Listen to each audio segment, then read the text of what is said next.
I'm Father Ed Quinnan. I'm the superior of the Jesuits in Micronesia. And I'm also the coordinator for the Ignatian Spirituality Network, ISN, for the Jesuit Conference of Asia Pacific.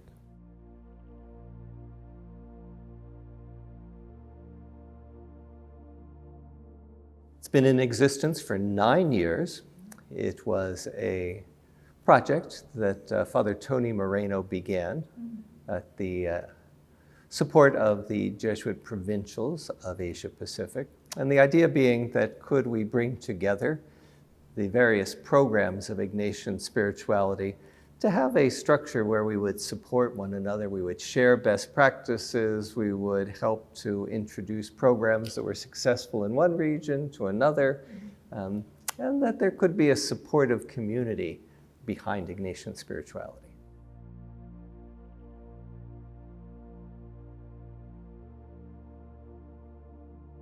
So I come from the United States East Province, and there for a while I was the provincial assistant for retreat ministry and spirituality.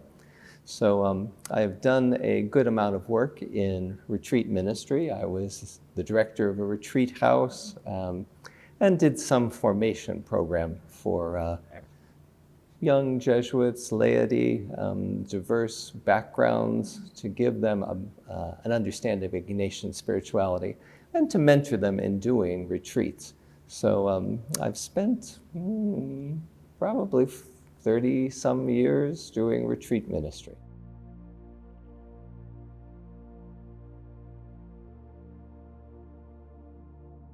Discernment in Common, I think, goes back to the very earliest roots of the Society of Jesus. So when the first companions got together with Ignatius, they spent time in Paris discerning.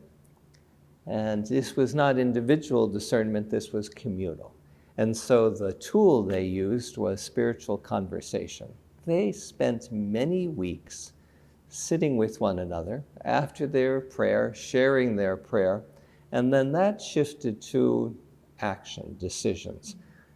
So the discernment is, can we see the way in which the Spirit of God is moving? Can we open ourselves to the Holy Spirit and allow that Spirit to guide us in our decision making? So for an individual, there's often the process of, where is God calling me? We often call that vocation. In this particular setup, it is more vocation for an us, a community. And so that's where that sense of communal discernment comes from.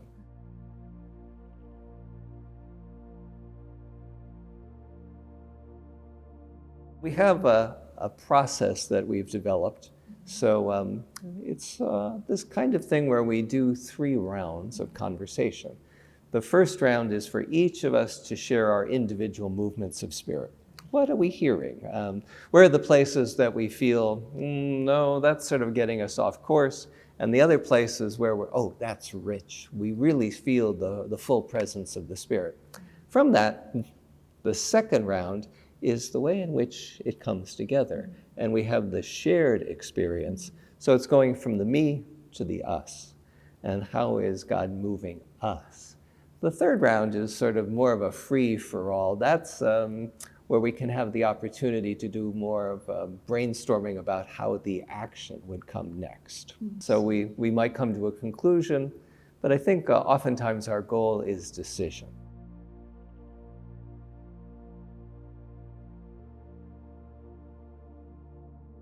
I think actually Asia Pacific has an advantage, that I think the cultures here are communal.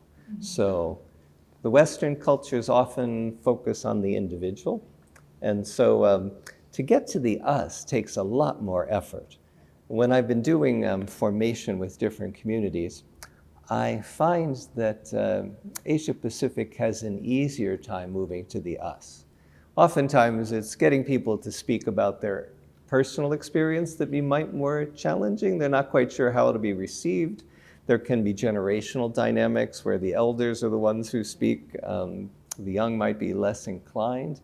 So I think getting to the communal is much easier.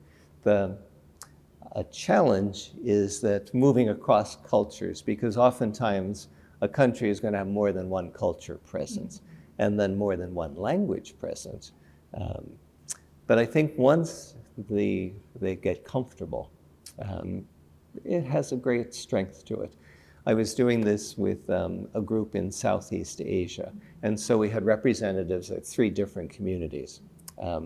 It was a little more of a challenge as we did it in English, but once they broke up into their language groups, then I saw it really move because they took ownership of it. The language became their own. They found their own way of using the terminology.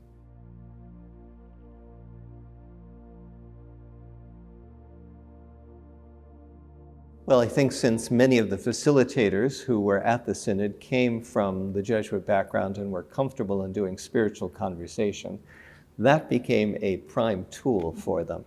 So the encouragement of the us. Let's see how the Spirit is moving among us, which I think was the whole point of Pope Francis' gathering, that let's get the voice of the wider church into the room. So it's not just European communities, it's not just a hierarchy, it's the full voice of the church. Moving from the spiritual conversation to the decision-making process, that's a little more challenging because you have so many voices in the room. And we could hear in the final document there being sort of just a gentle shift of how the we becomes a focal point. I think there was some points of advocacy that were involved in the early stages, and eventually that sort of fell to the wayside because I think that general movement of the Spirit became the thing most focused on. So it worked. I believe it did. It worked out. Yes, beautifully.